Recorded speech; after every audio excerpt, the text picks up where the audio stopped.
es el manejo hidroelectrolítico del recién nacido. Realmente, por experiencia propia, hemos visto que esta modalidad o este tema en las unidades de cuidados intensivos como que se deja un poco desatendido. Entonces, muchas veces nos encontramos que esta parte la descuidamos y, como vamos a ver posteriormente, tiene una gran importancia pues en el manejo de nuestros pacientes, sobre todo en el paciente prematuro.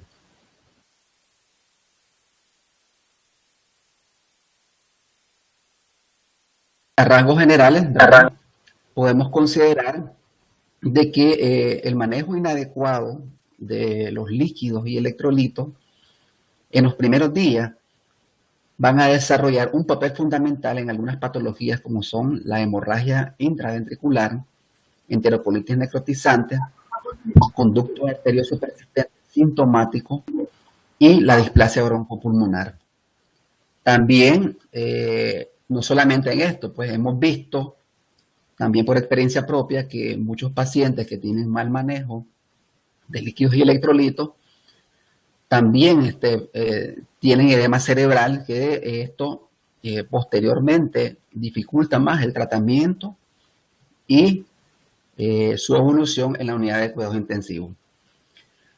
Siempre es importante mantener un cálculo fino de los requerimientos de agua y electrolitos, sobre todo en estos primeros días de vida, ya que esto es un proceso dinámico, ¿verdad?, que debemos de ajustar este volumen de agua, específicamente de agua corporal, y también ayudarnos a la función renal. Eso es muy importante, y como vamos a ver posteriormente, muchos de los sistemas cardiovascular, renal, juegan un papel muy importante en el desarrollo de este manejo, y que un buen manejo pues probablemente nos va a llevar a una mejor evolución de nuestros pacientes y evitar iatrogenia, como pues comúnmente podemos observar en algunas unidades. Algunos elementos fisiológicos propios del periodo neonatal crítico, sobre todo en recién nacidos de muy bajo peso en nacer, que influyen en este balance son, en primera instancia, las modificaciones de la composición corporal.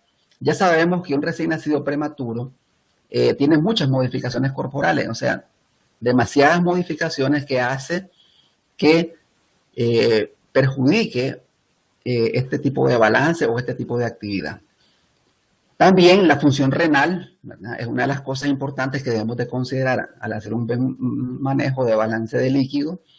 Las pérdidas transepidérmicas que se dan fundamentalmente en recién nacidos de muy bajo peso al nacer. La edad, no es lo mismo un recién nacido que esté en sus primeros días a un recién nacido que haya pasado por menos una etapa de adaptación. Muy importante, ya sabemos que la primera causa de ingreso a las unidades de cuidado intensivo es la dificultad respiratoria, y esta dificultad respiratoria va a inadecuar o va a hacer un mal manejo de líquidos que nosotros tenemos que considerarlo al momento de hacer este tipo de balance y de manejo para no obstaculizar o no evitar iatrogenias, porque ya hemos dicho al principio que un mal manejo respiratorio también nos puede producir a enfermedades como displasia broncopulmonar. Y la adaptación postnatal que hace este recién nacido, sobre todo el muy bajo peso al nacer, sobre todo en esta vida postnatal, y ese manejo que tiene que hacerlo de una manera eficiente. Dentro de los principios básicos, esto es muy importante porque prácticamente hay una diferencia entre el recién nacido de término, el adulto y el pretérmino. Sabemos que el agua corporal total se divide en dos grandes espacios, el líquido intracelular y el líquido extracelular. Básicamente, uno de los espacios muy importantes, o el más importante, es el líquido extracelular. Este está compuesto por el líquido intravascular, que tiene linfa y plasma, y líquido intersticial. Algunas características muy especiales, ¿verdad?, que se dan principalmente en este líquido extracelular, que a lo largo del periodo de transición del recién nacido es removido, es fundamentalmente, por ejemplo, las grandes diferencias en el adulto. En el adulto es 60% de agua, y este líquido extracelular es apenas un 20%. En el recién nacido de término, que es 75% de agua de su peso corporal, el líquido extracelular es un 40% y que usualmente pierde un 5 a 10% de su peso en la primera semana de vida. Pero observamos en el pretérmino, sobre todo en esos muy prematuros, que el peso corporal es hasta el 90% representa el agua y que el líquido extracelular lo representa en un 60%. Y son estos pacientitos los que pierden mucho más peso, hasta un 15 o un 20% en la primera semana de vida. Esto es por la gran superficie corporal incrementada. Quiere decir que estos niños, ¿verdad?, son inversamente proporcional a su peso y a su edad gestacional. Entre más pequeñitos, tienen una superficie corporal más incrementada que les permite perder más agua durante la primera semana de vida. Es así como, cuando nosotros empezamos a ver los requerimientos de agua, nos preguntamos, ¿para qué nos sirve el agua? Básicamente, lleva nutrientes a la célula, remueve muchos de los productos de desecho, pero sobre todo, completa el medio físico-químico que permite que ocurra el trabajo celular. Y ya mirábamos en la gráfica, ¿verdad?, cómo el adulto, ¿verdad?, tiene un gran porcentaje de agua corporal, el término y el prematuro tiene mucho más todavía. Entonces, esta agua corporal total, básicamente el líquido extracelular se remueve durante estos primeros días y esta primera semana de vida, y es ahí donde nosotros tenemos que estar atentos a no cometer sobrecargas hídricas porque posteriormente podemos causar patología importante en la unidad de cuidados intensivos. Es así como en estos primeros días y semanas de vida se producen estos cambios. La distribución, ¿verdad?, tanto del líquido intracelular como del líquido extracelular. Ya decíamos que el líquido extracelular se remueve completamente, permitiendo de que el líquido intracelular también se contraiga. Y en esto juega un papel fundamental el sodio extracelular, ya que este sodio también se va removiendo de las células como tal.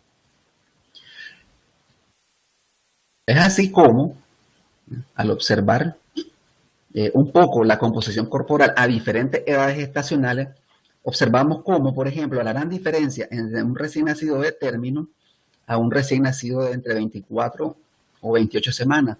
Observamos las grandes composiciones del líquido extracelular y el componente total del agua total corporal. Entonces vemos que en los recién nacidos de término, 45-33, mientras en un prematuro es de 60-26.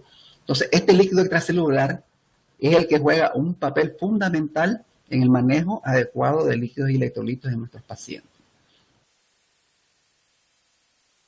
Entonces, el agua, ya decíamos, representa ese 80% y este líquido intracelular más o menos 35% y mayoritariamente el líquido extracelular.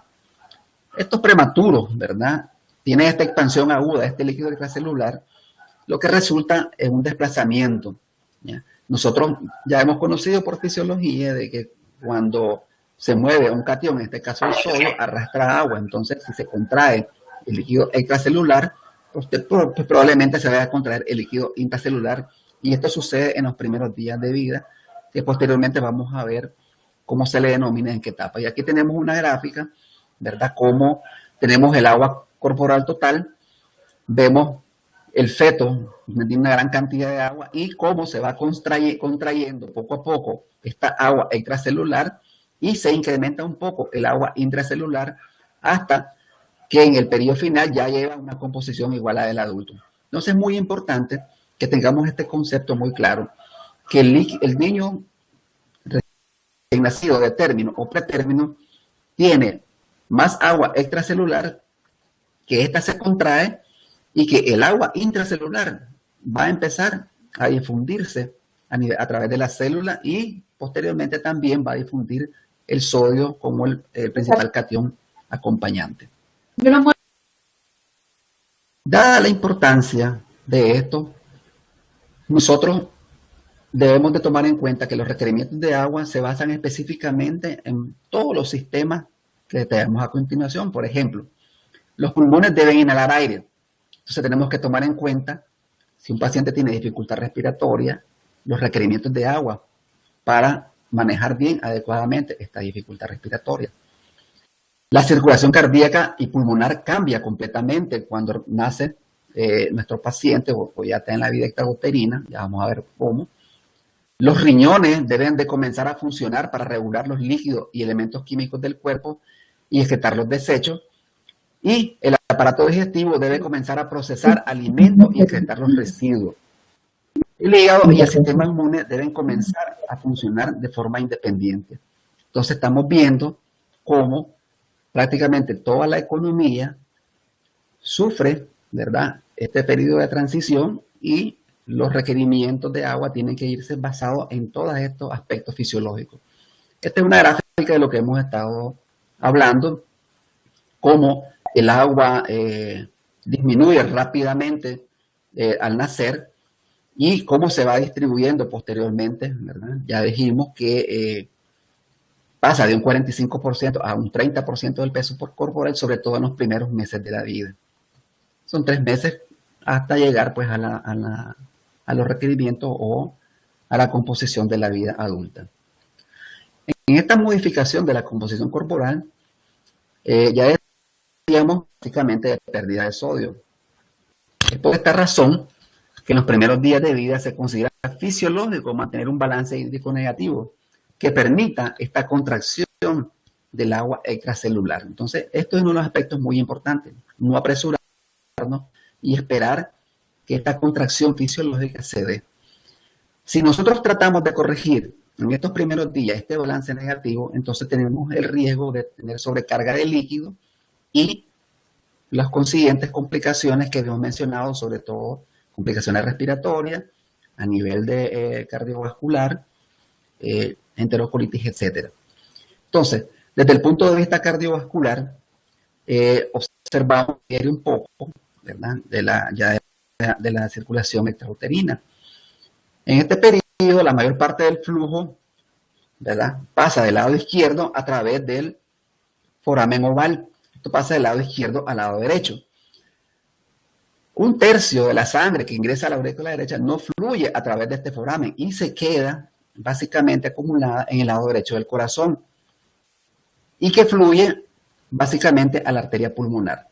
Entonces, vemos, sobre todo en los prematuros, que este foramen permite esa entrada y salida de líquido, pero un gran porcentaje, un 30% no fluye en ese sentido y básicamente cae a la arteria pulmonar. Entonces, esto es importante porque tenemos que tomar en cuenta los aspectos cardiovasculares que se pueden estar dando en ese momento. Entonces, cuando el niño nace, el ducto ya no es necesario porque ya se restablece la circulación extrauterina. Este comienza a cerrarse. Los pulmones o la circulación pulmonar aumenta y una mayor cantidad de sangre fluye dentro de la aurícula izquierda del corazón. Esto ejerce una gran presión que produce el cierre de los foramen oval y la sangre comienza a circular de forma normal. Entonces, esto es lo que pasa de tipo fisiológico. ¿Cuál es esta contribución cardiovascular a la regulación del agua? Pues simplemente que al cerrarse este ducto, ya decíamos que una gran parte de agua queda a nivel arterial y esto contrae o aumenta el volumen plasmático, aún mejora o aumenta la excreción de orina. Sin embargo, en un neonato inmaduro, ¿verdad?, que no tiene un tejido contráctil adecuado, está limitada esta adaptación de sobrecarga aguda del líquido extracelular. Entonces, el aspecto fisiológico que nosotros encontrábamos en un recién nacido, por así decirlo, a término o sano, ¿verdad?, puede que no se dé en un neonato enfermo o en un neonato prematuro y que esto tenemos que tomarlo en cuenta al estar midiendo o estar calculando los requerimientos adecuados. Eso por la parte cardiovascular.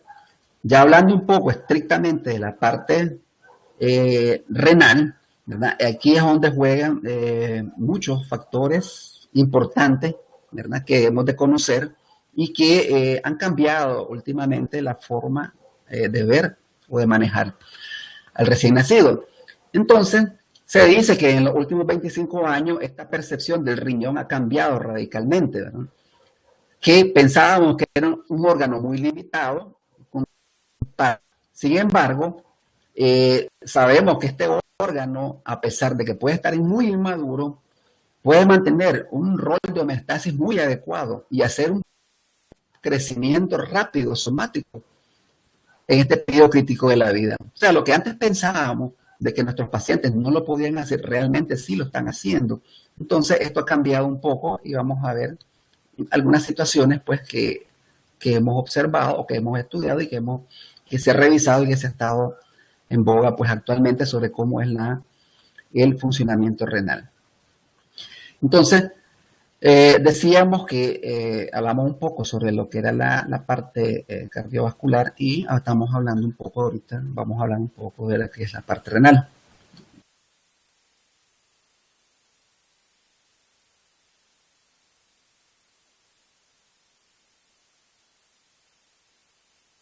Entonces, el adulto concentra, ¿verdad?, o excreta hasta 1500 milimoles de orina. Sin embargo, el recién nacido término solo concentra o excreta hasta 800 milimoles. En el prematuro concentra menos. Esto fundamentalmente a que, disculpen,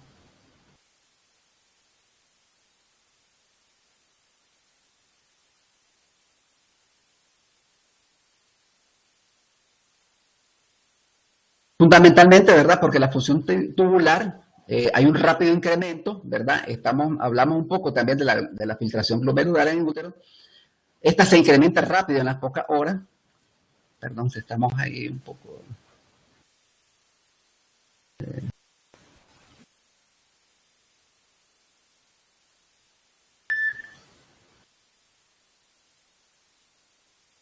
Decíamos, ¿verdad?, que dentro de la función renal, el riñón filtra por lo menos 3 o 4 veces el momento, eliminando de forma rutinaria la orina, 1% de este volumen total. Entonces, cuando nosotros empezamos a revisar qué es lo que nosotros debemos de esperar en nuestros pacientes, entonces, ver cuál es el verdadero funcionamiento del riñón y adaptarlo pues a la situación que estamos viendo en este momento.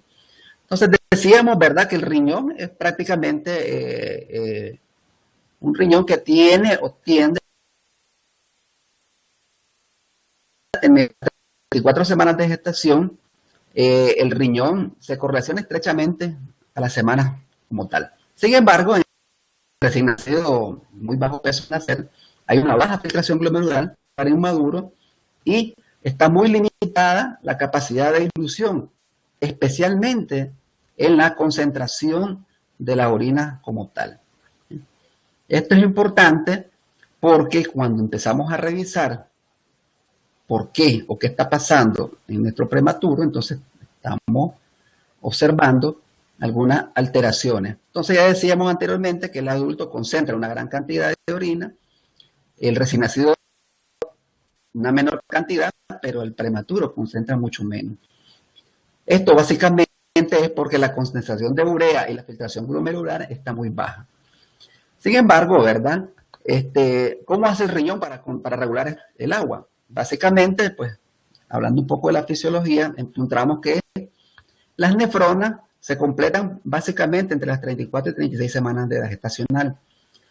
El filtrado glomerular aumenta en la primera semana postnatal y este nefrón maduro prácticamente ya se da a los 18 meses de vida, básicamente. Con un aumento de agua a nivel extracelular, el neonato puede excretar una orina muy diluida. En los prematuros no es así, tiene una capacidad disminuida para concentrarla porque, en principio, tenemos una menor respuesta en el túbulo del sistema colector. Es muy sensible a la hormona antidiurética.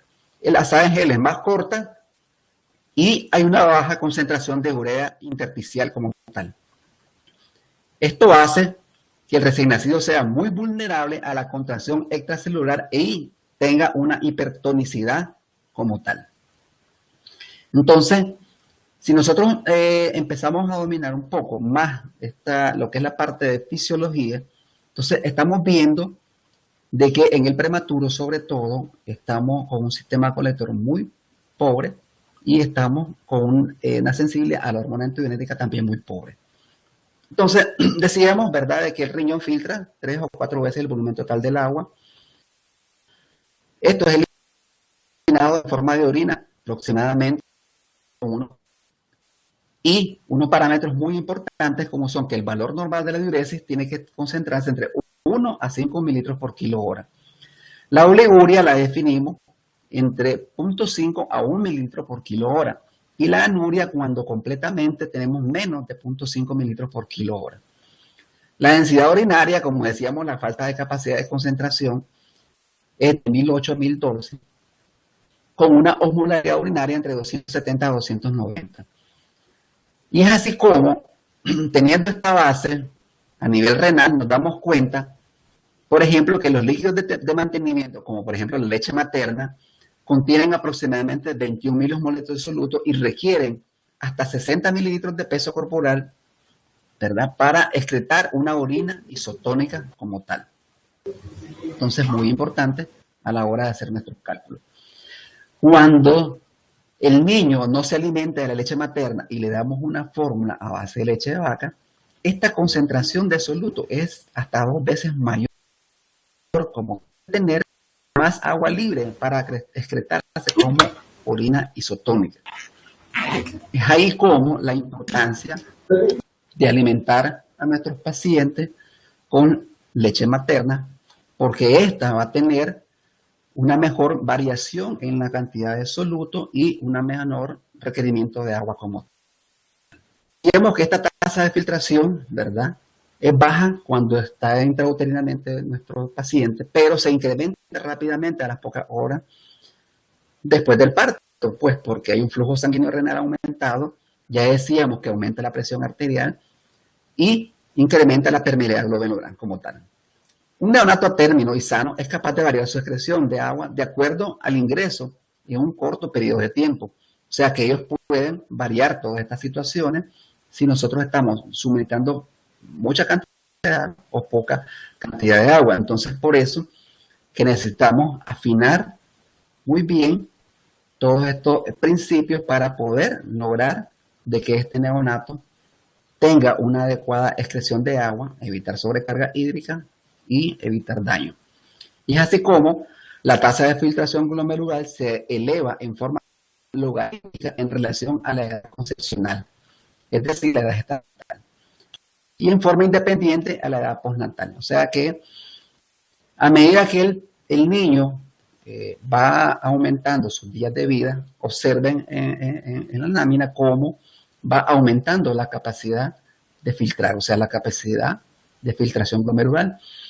Miren cómo está básicamente el nivel de recién nacido pretérmino y vean cómo la gran diferencia a nivel de recién nacido de término.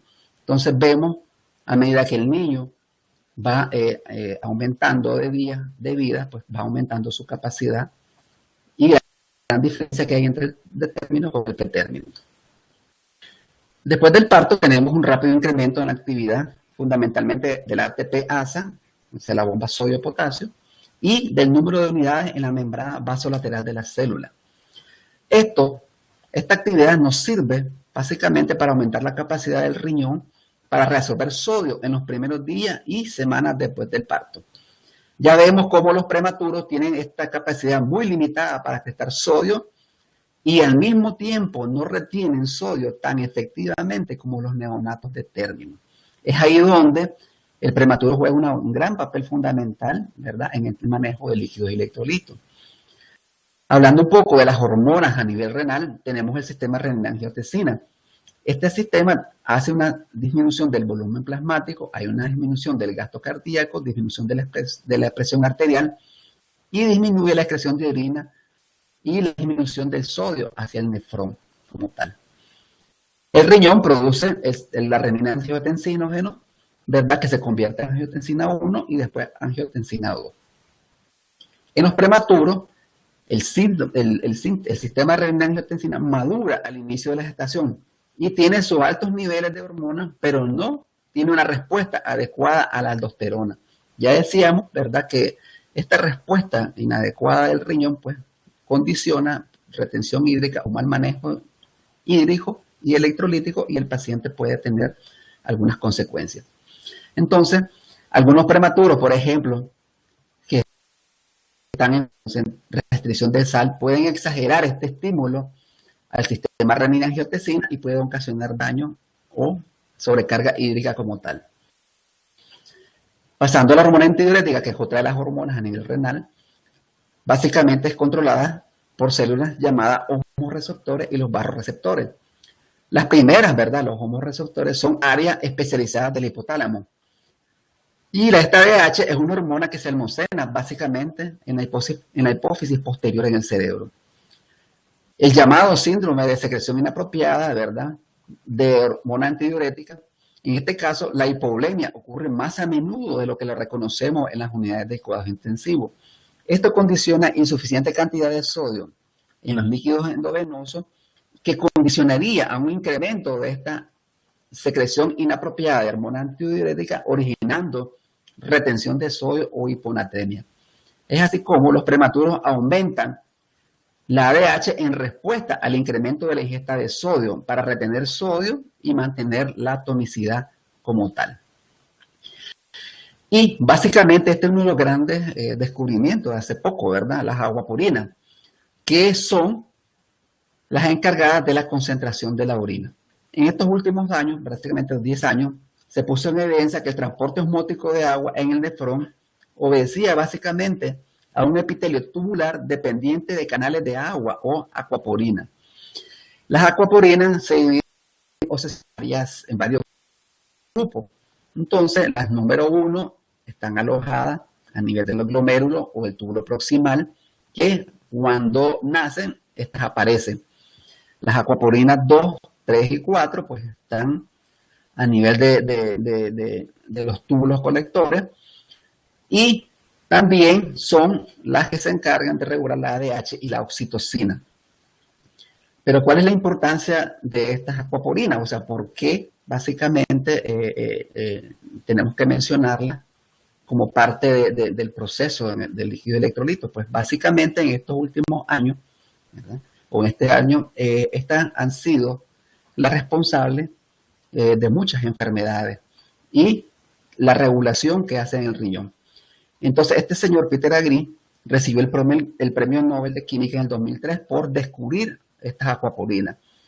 Son estructuras moleculares proteicas que forman un canal poroso y que están involucradas en una gran variedad de funciones fisiológicas y enfermedades humanas, como el glaucoma, el cáncer, la epilepsia y la obesidad, entre otras.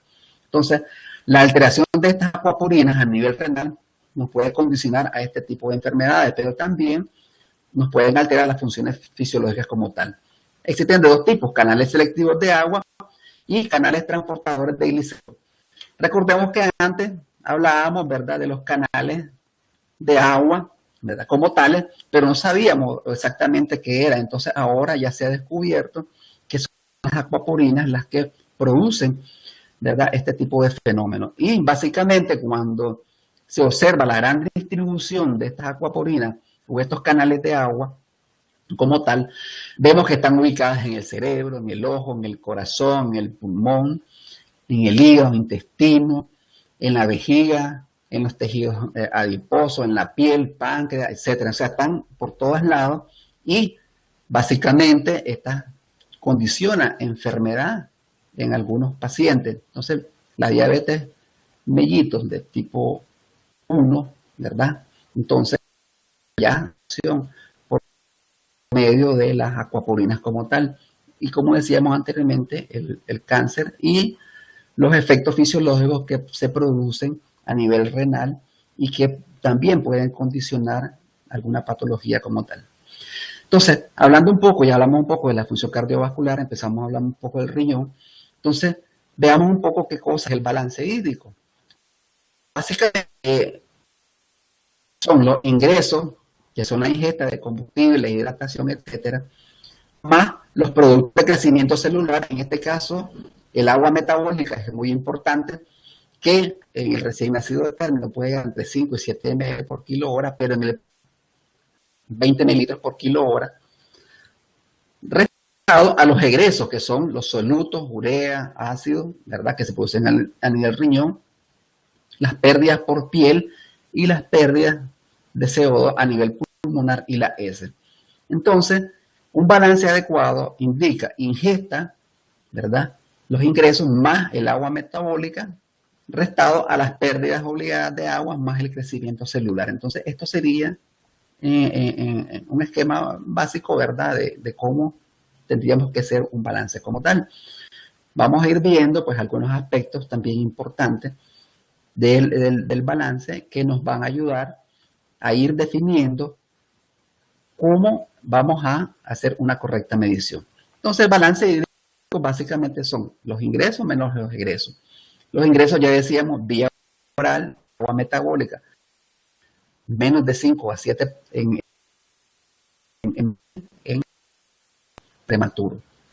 Los egresos son las pérdidas medibles, más las pérdidas insensibles. Las pérdidas medibles son aquellas, pues, por ejemplo, la diuresis, la deposición, otros egresos como los vómitos, drenaje, etcétera. Inclusive hasta se podrían poner las extracciones sanguíneas, porque nosotros ya sabemos que muchas veces hasta exsanguinamos a nuestros pacientes tomando muchas muestras. Entonces, esto también pudiera meterse como un egreso a la hora de hacer un balance. Este balance debe ser contrastado con el delta de peso. El delta de peso es la diferencia entre un peso de un día con el peso del día anterior. Tiene que ser tomado a la misma hora, la misma balanza y de ser posible con la misma persona. Entonces, si nosotros queremos tener un balance estricto tenemos que tomar las pérdidas, los ingresos, las pérdidas y contrastarlo con el peso delta, o sea, el peso del día anterior con el peso que estamos en el día que estamos haciendo el balance. Muy importante las pérdidas insensibles, porque estas van a ir en dependencia del peso y la edad gestacional. Entonces ya decimos que entre menor peso y menor edad gestacional, más pérdidas insensibles. Problemas respiratorios. Si el niño es prematuro, pues probablemente vaya a tener un SDR, una membrana hialina, una taquimia, etcétera, y entonces este niño va a tener más pérdidas insensibles. Humedad del aire, muy importante. Si el niño hay tendencia a la hipotermia o no, entonces esto va a ser muy importante. Y la forma como nos cuidamos al recién nacido, porque en este caso, si la temperatura la tenemos muy alta, muy baja, si el niño está abrigado o no, si tiene unos colchones térmicos o tiene un plástico para todo, si el niño está en fisioterapia o no como tal. Entonces, muchas de estas pérdidas insensibles va a depender específicamente de cómo estemos cuidando al recién nacido, pero sobre todo del peso, la edad gestacional y de la patología que se está dando en este momento. Ya sabemos que tenemos problemas en las unidades de cuidado intensivo con la humedad del aire y la temperatura. Entonces, esto ha creado demasiadas pérdidas en los pacientes, ¿verdad?, que muchos de nuestros pacientes se nos deshidratan como tal y básicamente tenemos problemas en el manejo de los líquidos. Y la forma como pues cuidamos al recién nacido, si le ponemos más o le ponemos menos a fototerapia, a tener cuidado de la piel sobre todo y a problemas respiratorios. Entonces, hablando un poco del agua en el ambiente, ¿verdad? Esta se extrapola, ¿verdad?, la piel y el aparato respiratorio. Básicamente en la piel, ¿verdad?, las glándulas sudoríparas inmaduras antes de las 34 semanas de gestación. Decíamos al principio que el prematuro pierde hasta 5-10% de peso corporal y el muy bajo peso al nacer puede 15% de peso corporal. La humedad a nivel ambiental reduce estas pérdidas enormemente. Entonces, una temperatura ambiental debería estar entre 25 grados más o menos a nivel ambiente y el neonato debe mantenerse entre 36.5 hasta 37.5 grados. Entonces, muy importante el manejo de la piel, o sea, la temperatura ambiental y cómo debe estar controlada la temperatura en nuestros pacientes. En la respiración observamos que abarca 1/3 de la pérdida insensible y si lo queremos medir, pudiera ser de 0.8 a 0.9 en recién nacidos más o menos pretérmino, y hasta 0.5 ml en el de término. O sea que siempre el prematuro va a tener una pérdida mucho mayor. Entonces, si nosotros tenemos, ¿verdad?, una humedad de un 20% en un prematuro extremo, perderá aproximadamente 200 gramos por kilo de día o 20% del peso al nacer en las primeras 24 horas. Fíjense que es muy importante, si esta humedad nosotros aumentamos a un 80%, pues las pérdidas son muchísimo menores y la pérdida de peso es mucho menor como tal. Actualmente no hay ninguna evidencia contradictoria sobre si las unidades de fototerapia incrementan las pérdidas insensibles por la piel. Entonces, esto va a depender mucho si la luz es blanca, si la luz es verde, si utilizamos colchones de fototerapia, si utilizamos mantas. Entonces, esas unidades modernas no se sabe si implican directamente que hay una pérdida importante ¿verdad?, de agua en el recién nacido.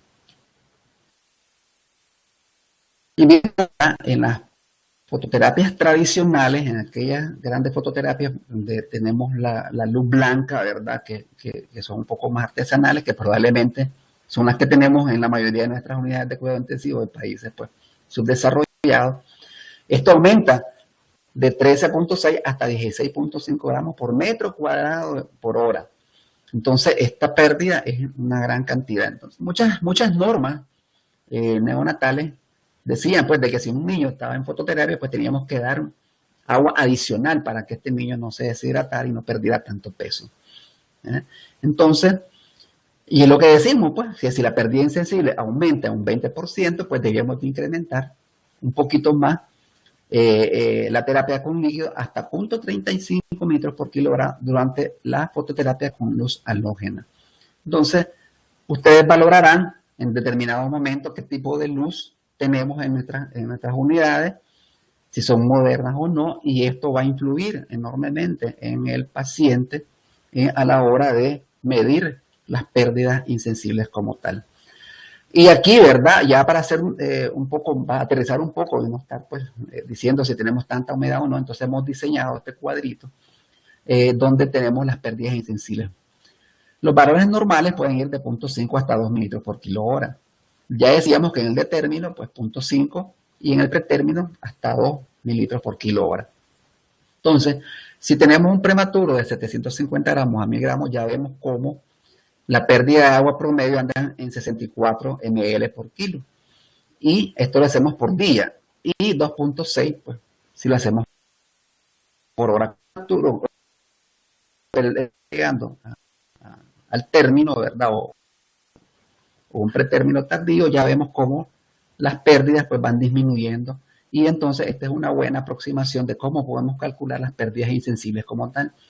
Y podemos sumar un poquito, ¿verdad?, lo de la fototerapia y otros pues eventos que podamos tener. En esta revisión un poquito ya vieja, pues, pero realmente sirve, pues vemos cómo, ¿verdad?, las pérdidas insensibles, ¿verdad?, en los prematuros, según la edad gestacional como tal, que es una referencia, pues, del cuadro anterior, solamente, ¿verdad?, para ejemplificar de que esto se ha estado haciendo y los grandes rangos de variaciones en las pérdidas insensibles que se tienen que hacer, pues, en los neonatos. O sea que se le da mucha importancia a estas pérdidas como tal. Y si observamos también este otro gráfico, pues observamos cómo los fluidos y la adaptación electrolítica que se da pues, en este tipo de pacientes en los muy bajos pesos al nacer. Tenemos una fase prediurética, una fase diurética y una fase homeostática. Entonces, nosotros observamos que en los primeros 2 días, ¿verdad?, la orina es baja, la excreción de sodio es mínima, el potasio es mínimo. Entonces, y el balance pues puede estar un poco negativo, ¿verdad? La filtración glomerular es baja, ¿verdad? Y hay una hiperosmolaridad. Pero en este caso, ¿verdad? Aquí, en esta fase prediurética, es donde si nosotros no tenemos un buen cálculo de líquidos, este paciente puede tener intoxicaciones hídricas, hipernatremia, hipercalemia como tal. Y en la fase diurética, ¿verdad?, hay un incremento de todos los otros factores, pues se aumenta más la orina, se secreta más sodio, se secreta más potasio, se está perdiendo más estos sodios, el balance es más negativo, ¿verdad? Y si no tenemos cuidado en esto, pues de hacer un cálculo adecuado de sodios y electrolitos, podemos tener hipernatremia e hiperglicemia. Ya después del quinto día, ¿verdad? Ya los cambios, ¿verdad? Se van dando de manera más proporcional. Y básicamente, si nosotros incrementamos demasiado la cantidad de agua, pues podemos tener retención de esta agua, de este sodio, y ahí es donde vienen los problemas, sobre todo de displasia broncopulmonar, de enterocolitis y hemorragia en estos pacientes. Entonces, es importante que tengamos en cuenta estas tres fases como tal, pérdida, la prediurética, la diurética y la homeostática. Entonces, aquí tenemos, ¿verdad?, también un poquito de cómo podemos hacer cálculo. Ya decíamos cómo eran las pérdidas insensibles. Aquí le ponemos un promedio más o menos. Las pérdidas insensibles son de 30 mililitros por kilo de día en un término, pero un prematuro es el doble. Las pérdidas renales, ya dijimos que el riñón, ¿verdad? Después de las 34 semanas, prácticamente es un riñón que funciona adecuadamente, entonces son iguales, 60 a 60. El requerimiento basal es un poco menor en el término, ¿verdad? Y un poco mayor en el recién nacido prematuro. Ya dijimos, hablamos un poco de la superficie corporal más ampliada como tal. Y la fototerapia, pues, ¿verdad? No incide mucho porque ya decíamos que eso va a depender bastante de la cantidad de horas, del tipo de fototerapia como tal. Entonces se calcula más 10 o más 30 como tal. La terapia respiratoria es muy importante. Este paciente con un ventilador, tenga frecuencia, etcétera. Entonces, si lo tenemos en terapia respiratoria, pues hasta kilo 10, porque estos retienen más agua, y si es un prematuro, pues hasta 20 mililitros por kilo día, porque se retiene mucha cantidad de agua cuando estamos en terapia respiratoria como tal. Y cuando utilizamos una cuna radiante, ¿verdad? Pues tenemos que incrementar un poquito más, hasta 10 ml en el término y 20 ml en el prematuro. Bueno, yo creo que esto es un poco obsoleto, bueno, al menos en mi unidad ya no usamos cunas radiantes, utilizamos solo incubadora cerrada, y entonces eso nos evita las pérdidas insensibles como tal. Y aquí en este cuadrito, ¿verdad?, observamos cómo las pérdidas insensibles como aumentan enormemente en los muy prematuros, muy bajo peso al nacer, y cómo se mantienen, ¿verdad?, ya después de los 1500 gramos, pues estas pérdidas insensibles un poco estables. Esto solo para ejemplificar un poco de cómo el recién nacido prematuro está más propenso a estas pérdidas insensibles. ¿Qué factores aumentan? Ya lo hemos venido hablando, esta pérdida insensible, pues ser demasiado pequeño, ser demasiado prematuro, ser demasiado bajo peso, va a ir incrementando las pérdidas insensibles por el día. ¿Qué factores lo aumentan? Entonces, o sea, ¿qué aumentan estas pérdidas insensibles? Pues la prematurez extrema, pues va a ser mucho mayor. Que tengamos una termocuna abierta, ya dijimos, pues por lo menos en mi unidad ya no se usa tener estas cunas abiertas. La fototerapia, ya decíamos, era un poco controversial, depende de las unidades de fototerapia que se usen. Si el paciente tiene hipertermia, ¿verdad?, recordemos que esto puede ser dañino e incrementar estas pérdidas insensibles. Y la taquipnea, pues también produce un incremento en las pérdidas insensibles. ¿Qué es lo que lo disminuye? Pues básicamente las incubadoras como tal. Entonces es importante, ¿verdad?, mantener siempre nuestros prematuros o nuestros pacientes en incubadora. La protección plástica térmica, porque esto evita las pérdidas enormemente, hasta un 50%. Una manta plástica debajo del calefactor radiante, pues los que donde se tengan. Y muy importante, intubar a nuestros pacientes con un servicio de humidificación.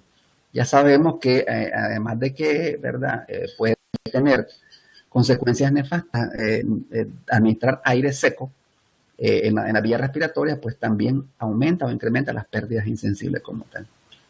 Entonces, ¿cuáles son los requerimientos hídricos que nosotros debemos de manejar? O sea, ya hablando un poco, o resumiendo un poco, pues lo que estamos hablando, ¿verdad? Lo que hemos hablado. Ya hemos hablado bastante de pérdidas insensibles y también hemos hablado de algunos factores que las aumentan o las disminuyen.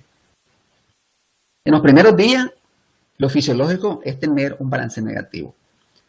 A medida, ¿verdad?, que el paciente se estabiliza, pues se hace de esta adaptación intrauterina y maduran sus funciones, pues se efectúa un aporte, sobre todo por vía oral, si es posible como tal.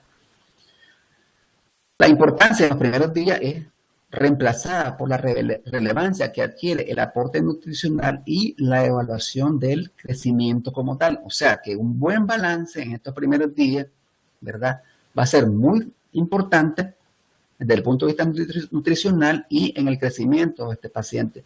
Si nosotros tenemos un mal balance, además de las complicaciones señalando, pues también vamos a tener efectos negativos en el crecimiento y la nutrición de estos pacientes. Y ya vemos cómo pues algunas patologías como el ductus y la asfixia requieren un mayor cuidado, un balance más negativo para evitar los eventos que teníamos anteriormente. Entonces, cuando nosotros damos agua para crecimiento celular, pues el objetivo es que por lo menos el paciente tenga 15 a 20 gramos por kilo de día, ¿verdad? Que esto representaría un 1% de su agua, ¿verdad? Aproximadamente entre 10 mililitros por kilo al día. Y quiere decir que para yo lograr este crecimiento, entre 15 y 20 gramos por kilo día, necesitaría por lo menos 10 a 12 mililitros por kilo día. Y aquí vamos a repetir un poco lo que les comentábamos anteriormente en la referencia anterior de las fases, ¿verdad? Que se expone este paciente en los primeros 7 días. La fase de transición es la que llamamos prediurética. La fase de estabilización es la fase diurética y la de crecimiento la homeostática que señalábamos anteriormente. ¿Cuáles son los objetivos de dar esta agua? Pues básicamente que se obtenga una pérdida de peso en las primeras 3 a 7 días de vida. Eso sería un objetivo importante. Mantener sodio adecuado y evitar la oliguria. También importante el potasio, ¿verdad? Como un anión que acompaña al sodio como tal. Entonces, son recomendaciones importantes. Evitar esta pérdida de peso, mantener un sodio adecuado y, ¿verdad? Y el potasio también adecuado. Y entonces aquí tenemos, ¿verdad?, un resumen de cómo podemos manejar los líquidos, un aproximado, ¿verdad?, tomando en cuenta pérdidas insensibles, requerimientos, fototerapia, humedad ambiental, intubación, etcétera. Entonces, aquí nosotros podemos tomar en cuenta cómo vamos a manejar a nuestros pacientes.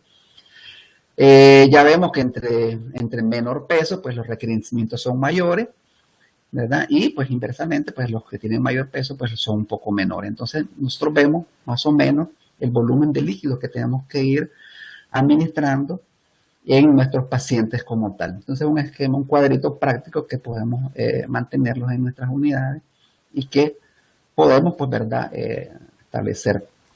Entonces, en la fase de transición, ¿verdad?, que son los primeros 3 a 5 días, que es la señalábamos con la fase prediurética como tal, vemos como la pérdida de peso, ¿verdad?, es exagerada en niños de menos de 1000 gramos, hasta un 20%. Entonces, esta pérdida de peso es esperada, o sea, no tenemos que preocuparnos porque sabemos que esto tiene que pasar.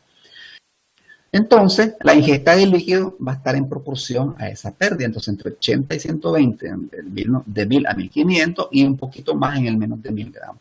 Sin sodio y potasio, porque ya sabemos que esta pérdida, ¿verdad?, se está movilizando sodio y potasio y podemos ocasionar hipernatremia o hipercalemia en estos pacientes. ¿Cuándo finaliza este periodo de transición? ¿Cómo nos damos cuenta que este periodo de transición ha finalizado? Pues, perdón, que estamos en el periodo de finalización. O sea, cuando el flujo de orina es menor de 1 mililitro por kilo. Cuando la osmolaridad urinaria es mayor que la osmolaridad. Cuando la excreción excretada del sodio disminuye de un 3% a menor o igual a un 1%. Y cuando la densidad urinaria está en 1012. O sea, la concentración de orina está un poco más, ¿verdad? Entonces, aquí estamos hablando que aquí finaliza este periodo, pues el paciente, básicamente, estamos en la fase prediurética y tenemos que esperar algunos acontecimientos, ¿verdad? Como señalábamos anteriormente, flujo de orina, fracción de excreción de sodio, ¿verdad? La osmolaridad urinaria, la osmolaridad sérica, pero sobre todo la densidad urinaria. Pues muchos no tendremos, ¿verdad?, muchas de estas cosas, pues porque medir sodio, potasio, etcétera, a veces nos ha sido difícil en algunas unidades. Entonces nos basamos básicamente en la densidad urinaria y en la excreción de orina como tal. La fase de estabilización, que es la fase diurética que habíamos mencionado anteriormente, ya vemos, es menos de 10 día. Puede variar, ¿verdad? Según la otra referencia, pues, entonces, pero eso depende de la referencia, pero más o menos son las 3 fases que tenemos que lograr. Ya vemos que la pérdida de peso esperada, no esperamos que el niño esté perdiendo peso en este periodo de tiempo, y los líquidos se van restringiendo un poco porque va aumentando un poco en dependencia de la pérdida de peso esperada, pero como aquí no tenemos pérdida de peso, entonces mantenemos una constante. Ya en este periodo de tiempo, básicamente del tercer día en adelante, ya tenemos que agregar sodio de 2 a 3 milimoles, porque ya habíamos dicho que el sodio empieza a tener más movimiento. Entonces, este sodio, los requerimientos de sodio empiezan a necesitarse en este periodo, igual el de potasio como tal. Y la última fase, que es la fase de crecimiento, en la que el paciente gana peso, lo que señalábamos anteriormente. Entonces tenemos que aumentar el volumen de líquidos por día, y ya sea por vía endovenosa o ya sea por vía enteral, aumentar un poco los requerimientos de sodio y aumentar un poco los requerimientos de potasio. Entonces, sintetizando, tenemos la fase ¿verdad? Transitoria, la fase de estabilización y la fase de crecimiento.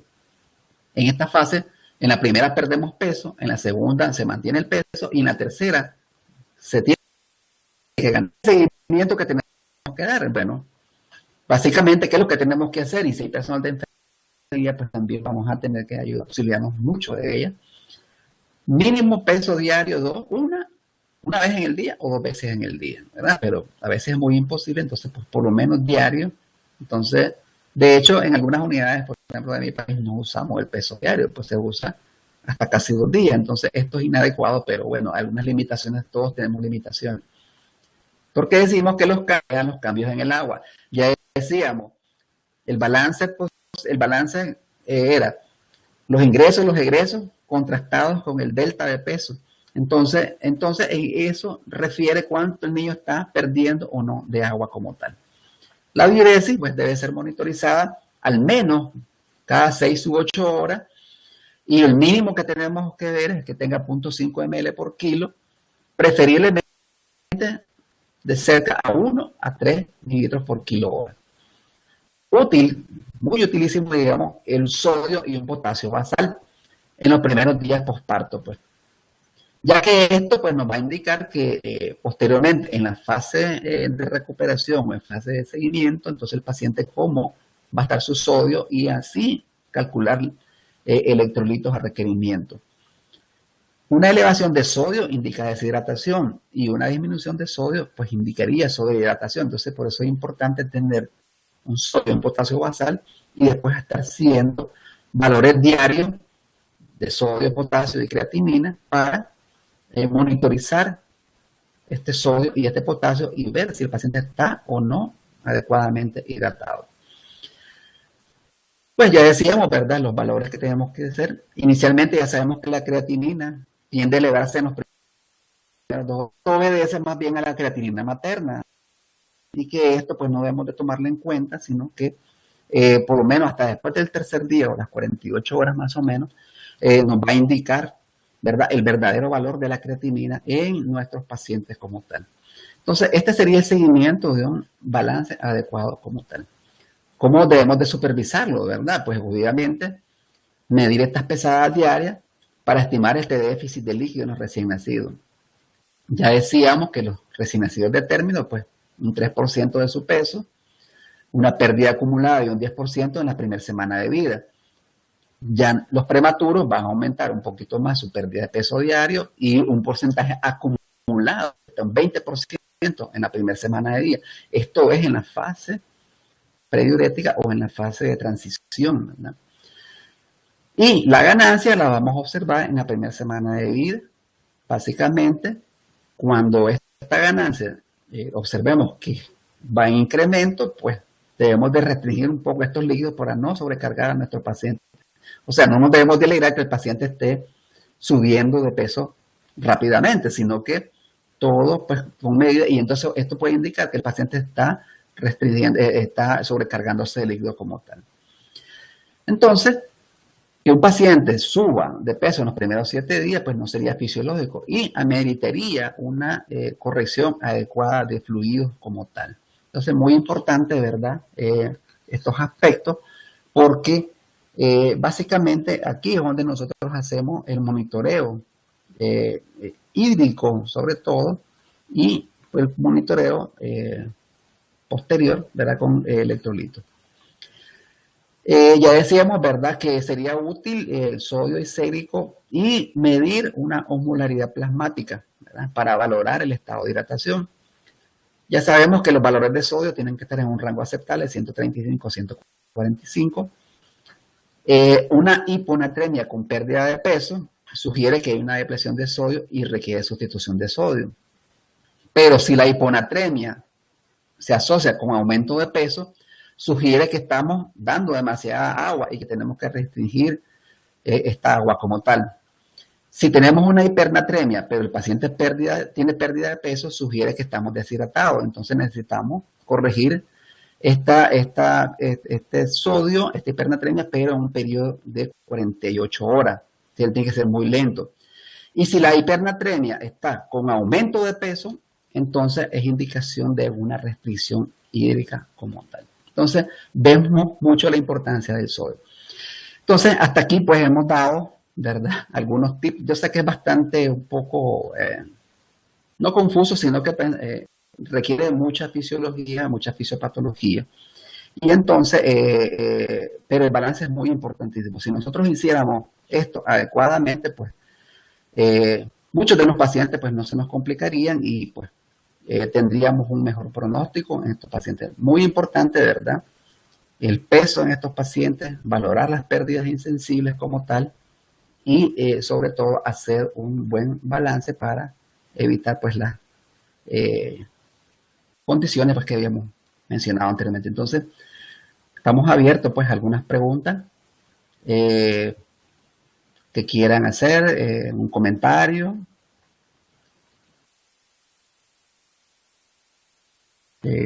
Creo que tenemos ahí la ventana de chat. No sé si nuestro moderador nos puede dar una abierta de micrófono a alguien que quiera comentarlo.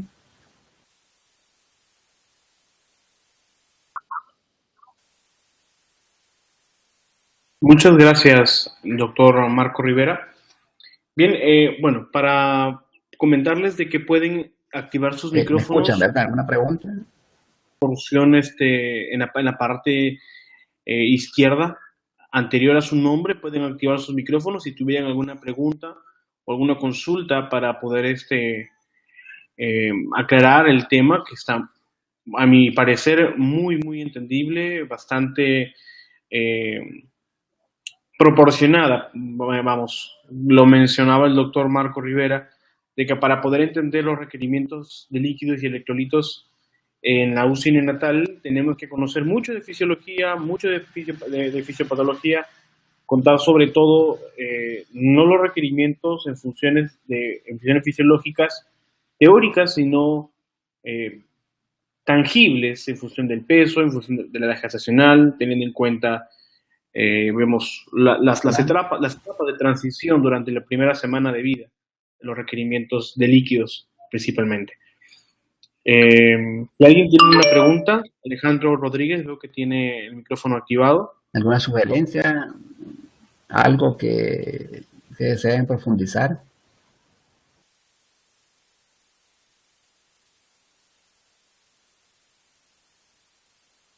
¿O les gustó? ¿O se dejamos impactados? Hay una pregunta.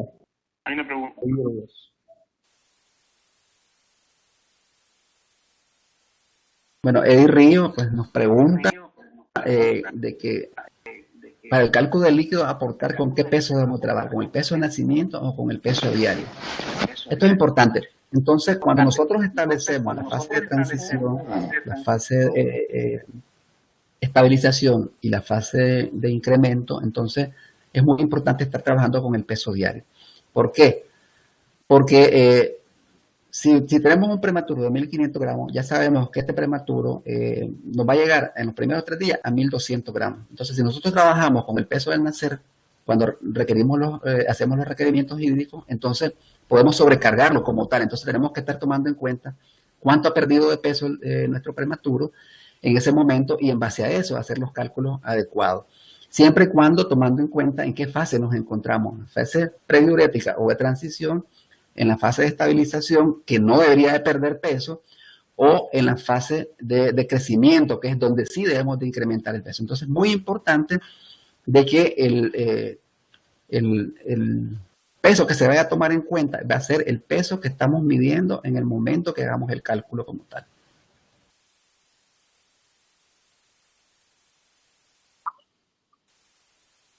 Doctor, yo tengo una pregunta. ¿Otra pregunta o sugerencia que tengan? Doctor, una pregunta? ¿Sí? ¿Me escucha?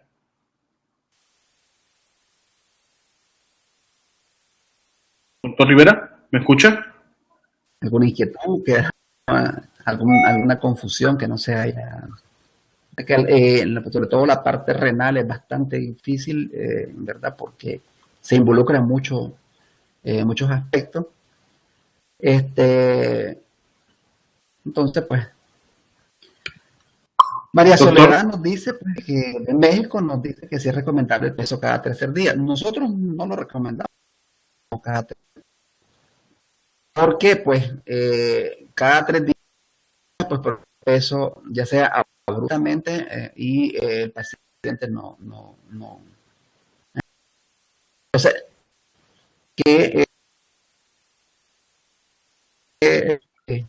¿verdad? Una vez al día para ir viendo los requerimientos como tal. Inclusive, pues se dice que el paciente debería pesarse hasta 2 veces en el día, ¿ya? Entonces, pero pues sabemos que esto crea muchas dificultades y entonces, pues, yo creo que con una vez en el día es adecuado. Como le digo, en algunas unidades en mi país no se usa diario el peso, lo hacemos a veces cada 2 días, pero eso nos crea algunos inconvenientes, pero es que no tenemos pues suficiente capacidad, ¿verdad?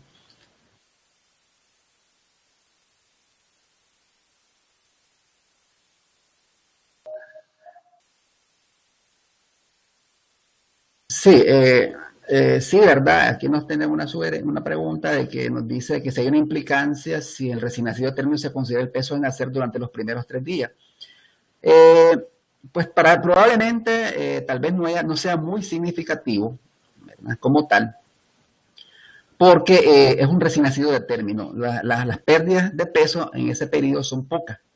Entonces, pueden ser un 3%, un 4%, entonces como que es muy poco, ¿verdad? Entonces, es probable que en ese no tenga mucha implicancia, ¿verdad? Pero si podemos hacerlo diario, mejor, ¿verdad? Pero el recién nacido de término, las pérdidas son muy pocas. Entonces, pues yo creo que a lo mejor valdría la pena considerar si el paciente puede estarse pesando más continuamente, pues, o menos, ¿verdad? Como tal. Sí, yo sé, Rocío, bueno, nos dice que es difícil el peso por una persona todos los días, pero bueno, ¿verdad? Eso es lo que nos demuestra que eso es lo efectivo, pero nosotros tenemos el mismo problema porque el personal de enfermería, pues todos los días cambia, inclusive de 12 horas. Entonces, ni siquiera en el mismo día está la misma persona.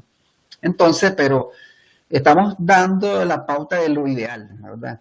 De hecho, pues tenemos muchas modificaciones pues, y muchos inconvenientes y por lo menos, al menos una balanza electrónica bien diseñada, bien calibrada y que la sepa manejar adecuadamente el personal, entonces nos podría dar un aproximado, un peso bastante adecuado, aunque no sea la misma persona, pues, pero yo creo que sí, ¿verdad? Son parte de los inconvenientes que nosotros tenemos como tal.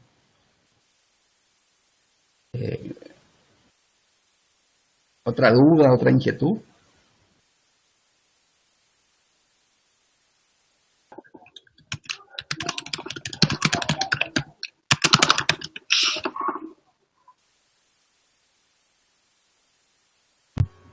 ¿Cuál es la forma ideal para Perdón.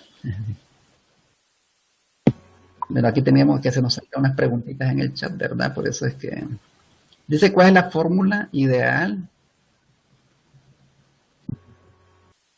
para calcular el peso corporal? Bueno, nosotros, ¿verdad? O se han diseñado algunas formas, por ejemplo.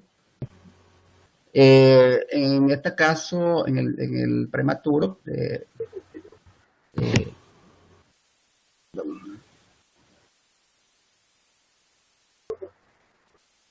no, no. Sería, ¿verdad? El peso en kilos por 4 más 7 entre 100, ¿verdad? 100 porque es un promedio más o menos considerable, es un estándar. Entonces, yo creo que, ¿verdad? Por 4 más 100, perdón, peso en kilos por 4 más 7 entre 100. ¿Verdad? La fórmula, por lo menos al menos la que nosotros usamos, ¿verdad? Para tener un peso más o menos ideal como tal. Entonces, cuando el niño es un poco más grande, entonces el numerador, el denominador es 90, ¿verdad? Entonces, peso en kilos por 4 más 7 sobre 100. Y si es un niño más, el 100 lo convertimos en 90. Entonces, ahí entonces establecemos un poco la superficie del niño como tal.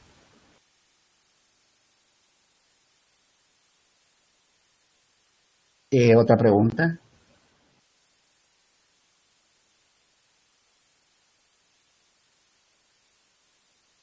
Perdón.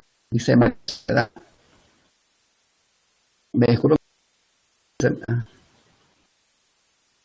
Sí, es que se me borró la pregunta del peso, no la encuentro, por eso yo estaba dando la de la superficie corporal. Entonces no sé si se la pueden volver a escribir ahí.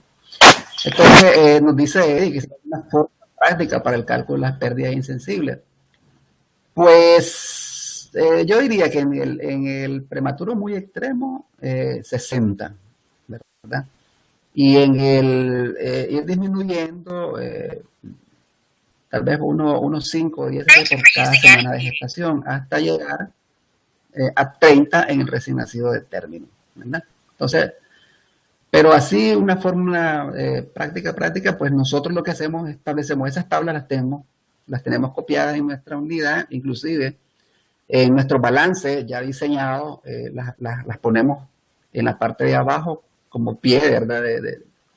Como pie de página, y entonces solo hacemos el cálculo basándonos en la tablita. No es muy complicado, ¿verdad? Ya lo diseñamos así, entonces hacemos todos los inseridos, los eliminados, hacemos el balance y abajo ponemos cálculo de pérdidas insensibles y cálculo de líquidos en el prematuro. Entonces, así ya no estamos buscando o calculando, sino que simplemente ya vemos cuánto se tiene. Entonces, es la tabla que hemos puesto ahí, ¿verdad? Entonces, ahí, por semanas de gestación, entonces ponemos las pérdidas insensibles aproximadas y solamente las cotejamos, pues, ¿verdad? Es la forma que nosotros le hacemos. No sé, pues, si tienen alguna experiencia ustedes en eso, pues, porque a veces puede variar, entonces no sé cómo lo hacen ustedes, me gustaría saber cómo hacen ustedes estas pérdidas, pues, o cómo es su experiencia, pues, en el cálculo de este tipo de actividad.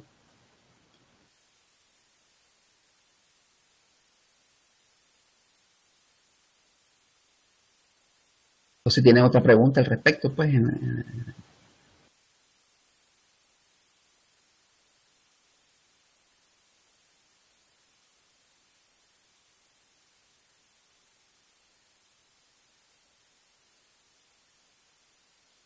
alguna otra duda que tengan.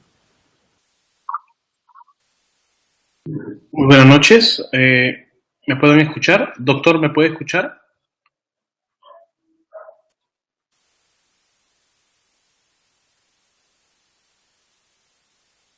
Doctor, ¿puede escucharme? Colegas, ¿me pueden escuchar? No sé si nuestro moderador pues va a dar algunas palabras o las está dando, pero realmente no tengo un sonido. Eh, Solo leo el chat, ¿verdad? Solo estoy leyendo el chat. No sé si me están escuchando, pero estoy leyendo el chat, ¿verdad? No tengo sonido. Entonces, pero no oigo, pues solamente estoy leyendo el chat. Entonces yo sé que me están escuchando porque me están contestando, pero no escucho, no escucho más nada. Okay. Inclusive que, pues, o sea, es más práctico que teórico. Pero la parte teórica es saber si realmente, ¿verdad? Tenemos los conceptos fisiológicos de decir, bueno, este niño pierde peso, sabemos por qué está perdiendo peso, está en la fase de transición, ¿no? Y o el niño no está perdiendo, no está ganando, no está perdiendo peso, pero tenemos en la fase, o el paciente está en la fase de crecimiento. Entonces, es muy importante, eso es lo que nosotros tenemos que dominar, en qué momento estamos en el recién nacido. Porque si nos confundimos y estamos creyendo de que estamos en la fase de estabilización y estamos en la pérdida de peso y entonces empezamos a calcular mal. Y entonces nuestro paciente se nos... Entonces, ha sido una experiencia muy terrible en nuestros prematuros, por ejemplo, en nuestra experiencia. Hemos tenido niños de 500 o 600 gramos que no hemos podido exactamente hacer un buen manejo hídrico y se nos han complicado con hemorragias importantes, ¿verdad? Y inclusive pues con pérdidas renales. Entonces, ¿por qué? Porque ha sido bien difícil, ¿verdad? O sea, ya el prematuro extremo, realmente es con pinza que tenemos que hacer casi todo. Entonces, muchas veces, entonces, aquí es más que todo muy práctico, pues. Práctico y ir acarreando pues un poco de experiencia como tal. Pues sí, nosotros, María del Refugio nos dice que si nosotros usamos las constantes para sacar las pérdidas insensibles, pues sí las usamos, ¿verdad? Son las constantes que estamos haciendo. Y son las que se manejan así, las que les he planteado son esas constantes que nosotros usamos, ¿verdad? Nos han funcionado, pero lo que no nos ha funcionado básicamente es adecuar los electrolitos. Y entonces muchas veces tenemos grandes hiponatremias, grandes hipernatremias, y ahí es donde nos descompensan a nuestros pacientes como tal, ¿verdad? Entonces, pero sí las constantes de pérdida insensible, de requerimiento, y esto la estamos usando.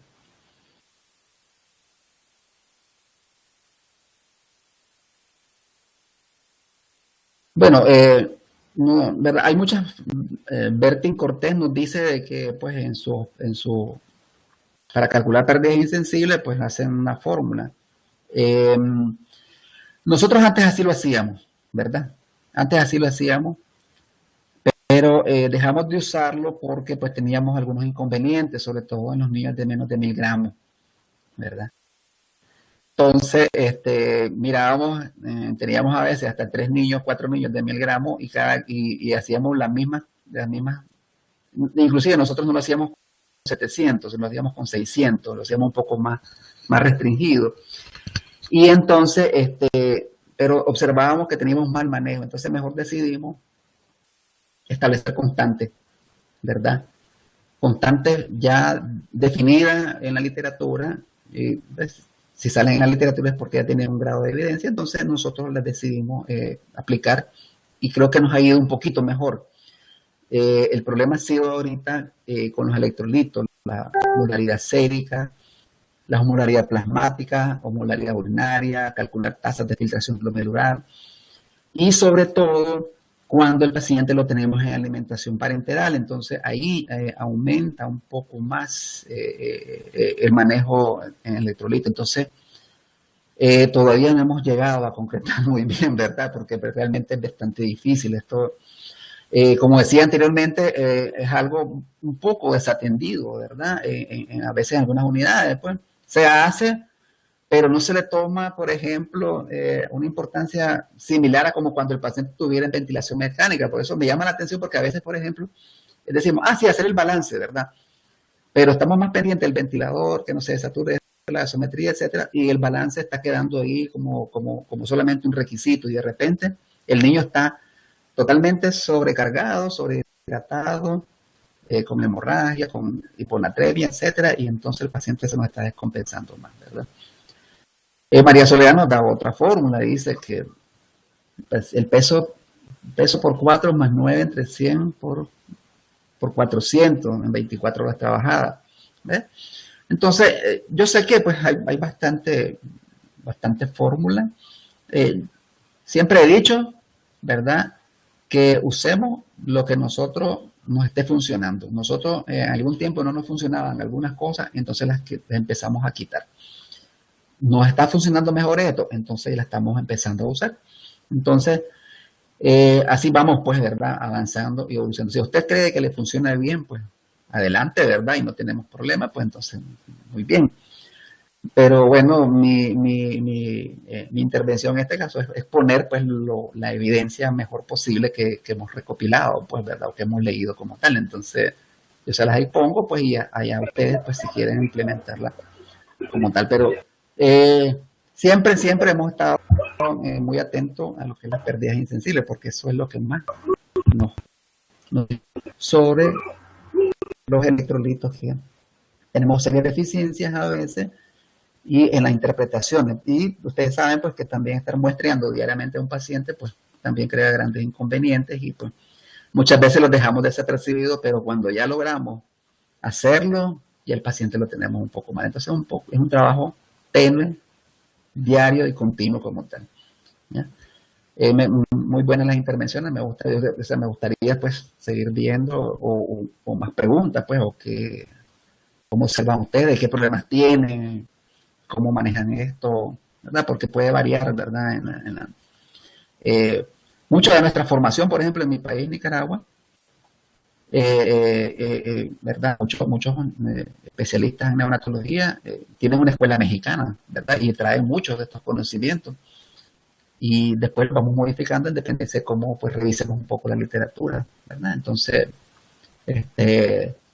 siempre tenemos una escuela a que acudir últimamente, ahora partiendo un poco con la escuela europea, ¿verdad? Entonces hacemos comparaciones europea, americana, y pues hacemos un consenso en estas cosas, ¿verdad? Sí, entonces más o menos María Soledad nos da también otra fórmula ahí, ¿verdad? Bueno, pero en estos casos pues son mayores de 10 kilos, ¿verdad? Nosotros pues ahorita hablamos específicamente de neonatos como tal, y pues ahí es lo que pues no sé si tienen otra duda, otra sugerencia, algo más que podemos aportar.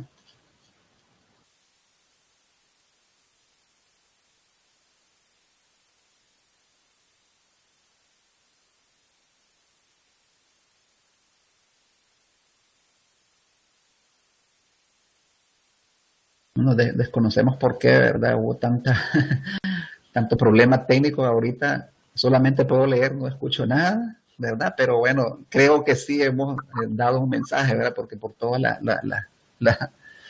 los aportes que hemos dado y los comentarios que se han hecho. Entonces, yo creo que sí, ¿verdad? Hemos avanzado un poco en los objetivos.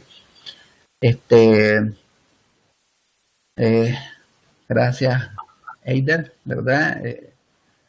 De Brasil, bueno, creo que es la primera vez que veo a alguien de Brasil, ¿verdad?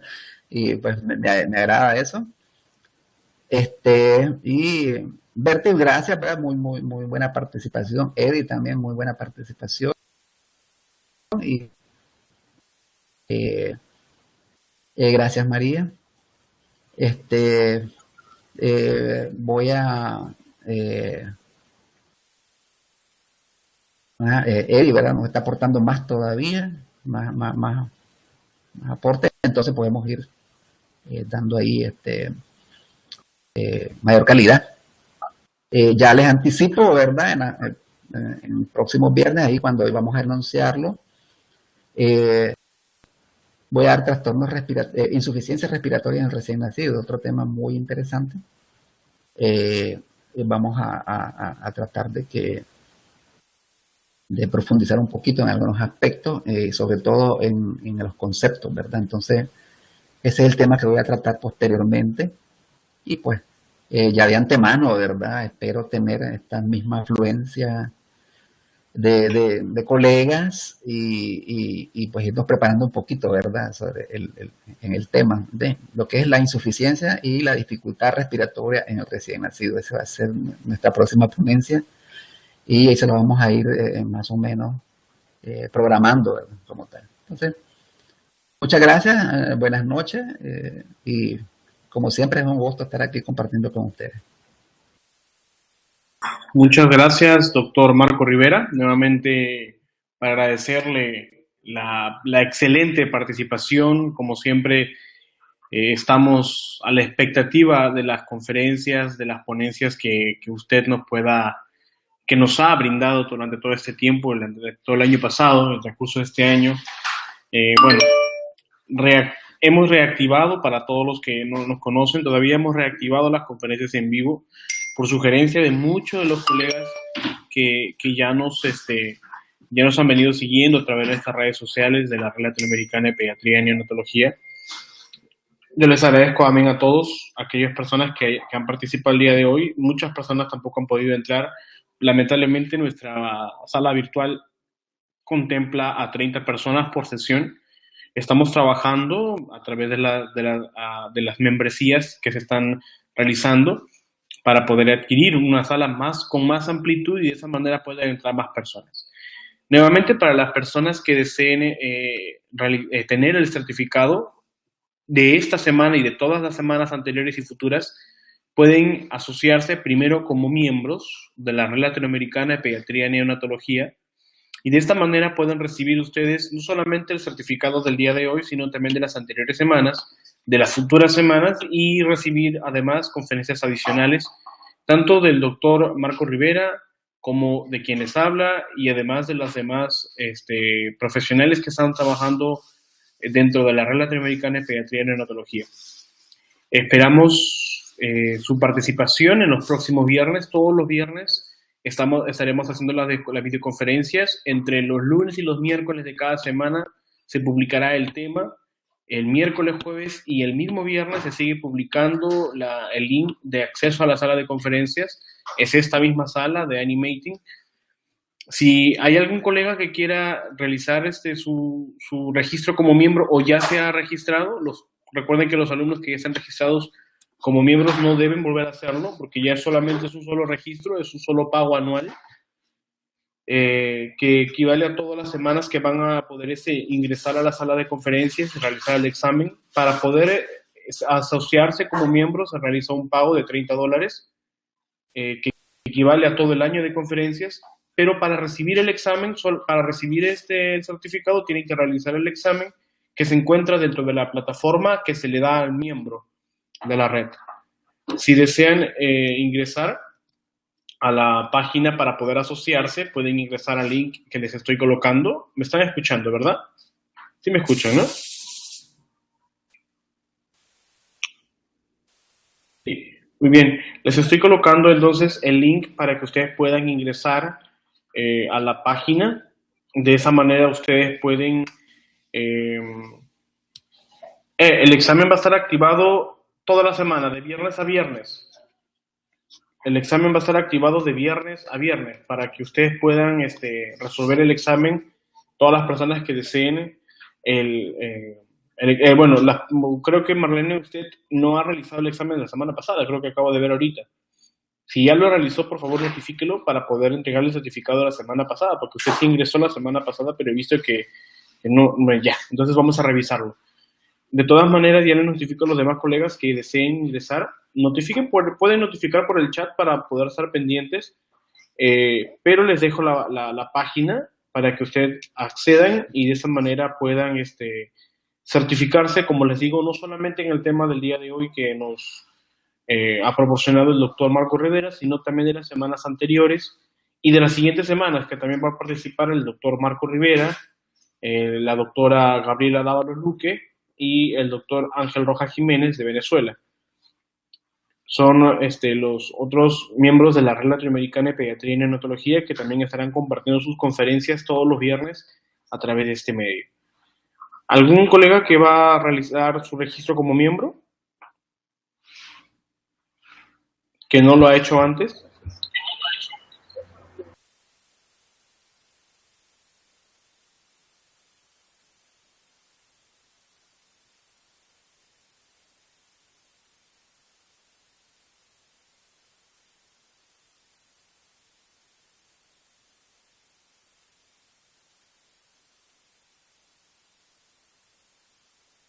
Muy bien, María Soledad. Muchísimas gracias. Recuerden de que los fondos que estamos destinando para las conferencias, principalmente para poder adquirir las salas de conferencias que no son gratuitas, se adquieren a través de las membresías que ustedes realizan, ¿no? Tanto para el pago de la página web, en donde se publican todas las conferencias anteriores, donde se alojan también las conferencias futuras, ya que cada conferencia es grabada. Y bien, todas las conferencias que vamos a ir realizando se van a ir colgando directamente a la página, ¿no?